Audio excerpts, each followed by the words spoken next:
చూడండి next collection వచ్చేసి మంచి యూనిక్ ప్యాటర్న్ అండి. చాలా సూపర్ గా ఉంది. అంటే ఇది మనకి రెగ్యులర్ గా కాకుండా యూనిక్ గా కనిపిస్తుంది. టాప్ కలర్ కాంబినేషన్ కానీ డిజైన్ కానీ దీని మీద ఎటువంటి ప్రింట్ లేదండి. Complete washable. So complete washable heavy raw silk material లో వస్తుంది ఇది.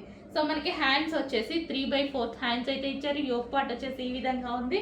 సో కాంబినేషన్ కానీ మంచి designer pattern, unique pattern. So పార్టీకి అలాంటి వాటికి అయితే చాలా బాగుంటుంది. అకేషనల్ గా అయితే చాలా బాగుంటుంది అనమాట ఇది. సో ఇది వచ్చేసి కలర్ కాంబినేషన్ మనకి ఈ విధంగా ఉంది. Pink and blue combination, pink with blue combination. So check చేసి కొంచెం ఫాస్ట్ గా అయితే ఆర్డర్ చేయండి. యూనిక్ ప్యాటర్న్ రెగ్యులర్ గా అసలు లేదు కదా, మనం ఇంతకుముందు చూసిన టాప్స్ అలాగైతే అసలు లేదు. రెగ్యులర్ గా లేకుండా యూనిక్ ప్యాటర్న్ ఉంది కాబట్టి చెక్ చేసి కొంచెం ఫాస్ట్ గా ఆర్డర్ చేయండి. అండ్ ఇది స్పెషల్ ఆఫర్ సేల్ లో ఉంది, అది మర్చిపోవద్దు. ఆఫర్ సేల్ లో ఉంది. ఇంతకు ముందు ప్రైస్ వచ్చేసి 950 రూపీస్ ఉండే, ఈ రోజు స్పెషల్ ఆఫర్ సేల్ లో ఉంది. చెక్ చేసి కొంచెం ఫాస్ట్ గా ఆర్డర్ చేయండి. హెవీ రా సిల్క్ అనమాట. పార్టీకి చాలా బాగా యూజ్ అవుతుంది.